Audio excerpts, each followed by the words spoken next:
Welcome to our next edition of the Foundation Speaker Series. My name is Karen Musanti. Today I am being joined by my friend Carl Marrara. Carl is the Vice President of Government Affairs for the Pennsylvania Manufacturers Association. PMA is the statewide business organization representing the interests of manufacturers in Pennsylvania's public policy process since 1909. PMA is one of the founders of our foundation and has been our primary program sponsor for the past 42 years. Carl oversees the strategic external communications of the association. He acts as a writer, producer, and a reporter for PMA Perspective, a weekly half-hour news program on Pennsylvania business, government, and politics. He also acts as the editor of the PMA Bulletin. Carl also serves as the chief lobbyist for the association, which we will discuss in a little bit. He graduated with a Bachelor of Arts in Political Science from Elizabethtown College and obtained a Master of Arts in Public Policy from New England College. Carl, thanks for joining us. Hey, thank you so much for having me. Absolutely. So, Carl, I have to admit that I might be a little bit intimidated right now because I'm interviewing you and this is what you do for a living. So please don't hold whatever I say or whatever happens in the next 10 minutes against me. It's fun to be on the other side of the camera for once. So let's go all the way back to the beginning. And Sure. If we can talk about what subjects interested you in high school. I mean, political science is a scary thing for some people. They don't really understand it. So let's go back to when you were in high school, and how did you possibly come up with wanting to major in political science? Well, and you know what, Karen, I'm the exception to the rule in that I didn't end up changing my major. I know it's like 80% or something like that of students end up changing their major while they're in college from what they started. I came in declared political science major, and I finished with political science major degree. So I'll go back to high school and the classes that interested me there, and that there weren't many. Actually, the main thing that I did in high school was speech and debate. So I was a part of it's called, a lot of high schools in Pennsylvania have it, forensics, but I was a policy debater, also known as cross-examination debate, or CX. And the thing for me was I built as many study halls into my high school curriculum as I possibly could, because I wanted to go to the library to research and to build cases and to do those types of things. So schoolwork really was just kind of a means to an end to be able to participate in policy debate, which then is what led me into political science. Now, one thing that is interesting is that even though I was a political science major and I knew that's what I wanted to do, I always thought that I would become an attorney. I thought that, after, if you're a political science major, that's just what you do. You come out of undergraduate and you go right into law school. And that's not the route that I ended up choosing. I took an internship my second semester senior year with an organization called the Pennsylvania Business Council, which was a similar advocacy type organization in Harrisburg, and really fell in love with the work and realized that I didn't need a law degree to do the type of law that I wanted, which was legislative law. And I also realized that I like the selling of the ideas of public policy, not necessarily the details of drafting it. I think not going the route of law school, but then continuing my education at New England College with a master's in public policy. And now I actually teach courses for New England College online at the undergraduate and graduate level in international relations and diplomacy and homeland security and preparedness. So it's been an expected but a little bit of a wild ride. Wow. So that internship really helped you to kind of find your path of where you ended up today.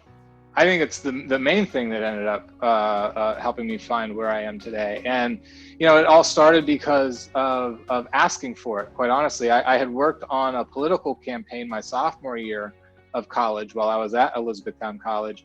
And after the successful completion of that political internship, senior year came around, my major was done, my minor was done, I needed some at-large credits, I needed 12 credits to maintain full-time student status, and I just reached out to the individual that I had done the internship for, and that's while I was a sophomore on the political campaign, went in and worked in the office, and I guess the rest is history. Wow, the importance of networking, right? Yes, and asking. Wow. You have to ask for it sometimes. Sure, absolutely. So tell us a little bit more about PMA and what they actually do. Yeah, so we're the statewide organization, the non-for-profit organization that represents the people who make things in the Commonwealth of Pennsylvania. I mean, everything from chocolate bars to helicopters to lighters to steel tubing. I mean, we really cover it all.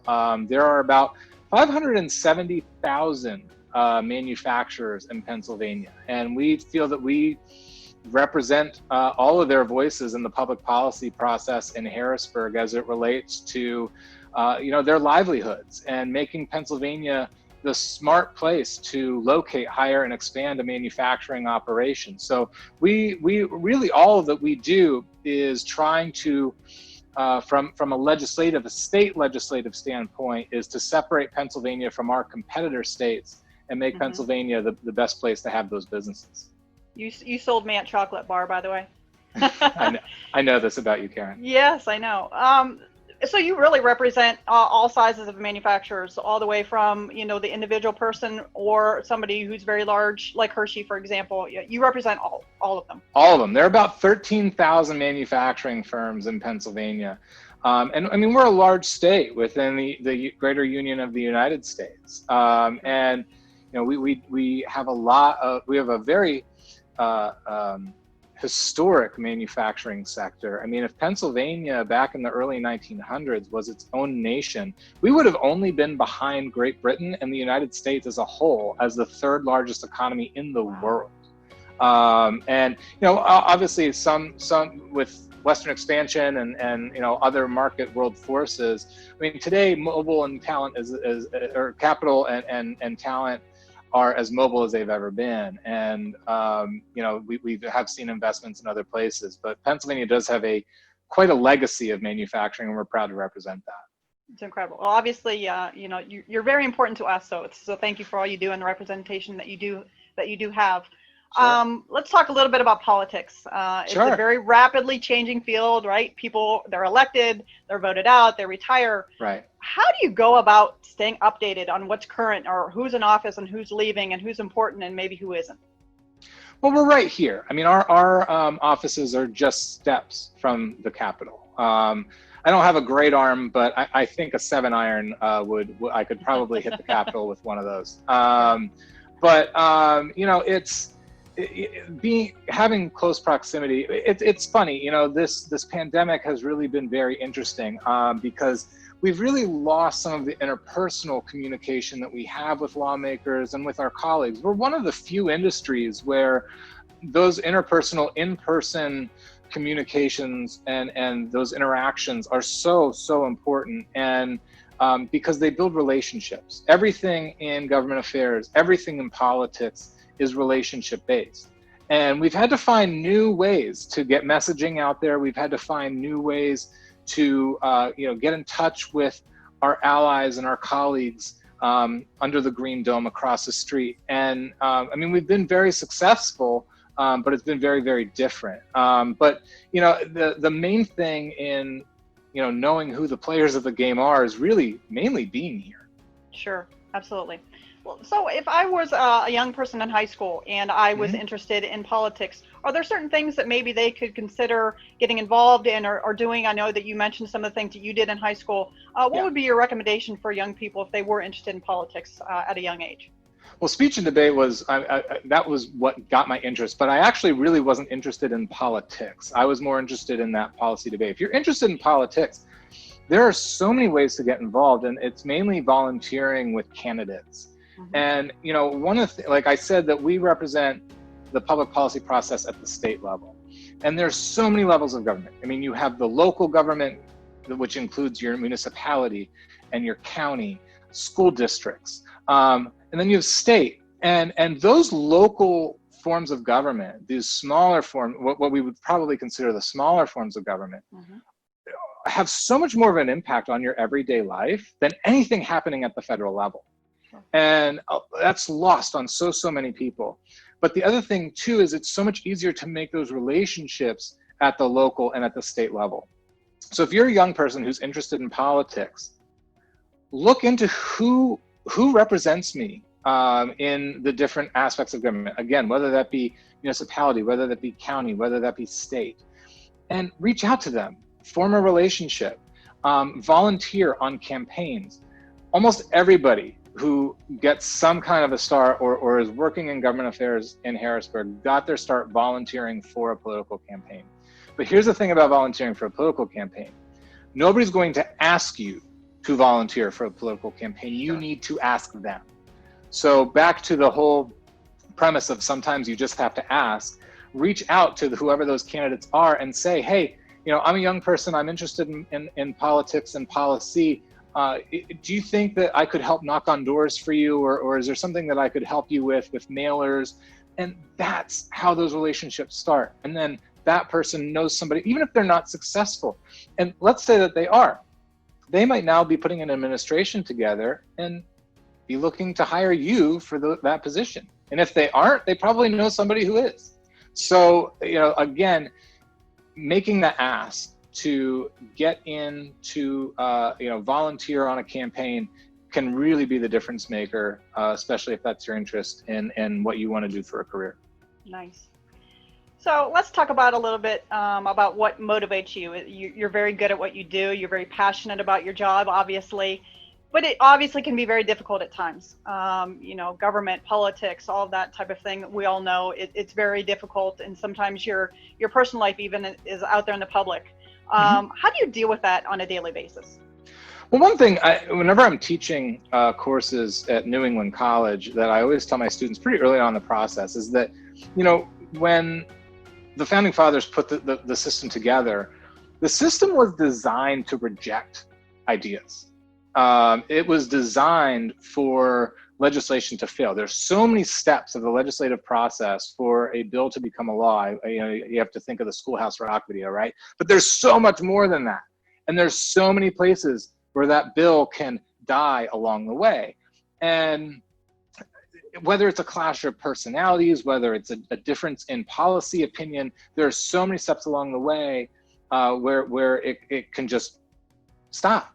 But here's the thing, that's great, because if it were easy to pass legislation, if it were easy to enact laws, there would be so many things that would be passed that would have unintended consequences that would impact us in very, very negative ways. So, it's easy to get frustrated as bills go through the process, and as things are rejected, or as you're having clashes, whether it be of personality or whether that be of policy ideas. But ultimately, it's probably a good thing, because there would just be some really idiotic things that would be very impactful on our everyday lives that really shouldn't be there. And for the most part, the system truly works. Sure.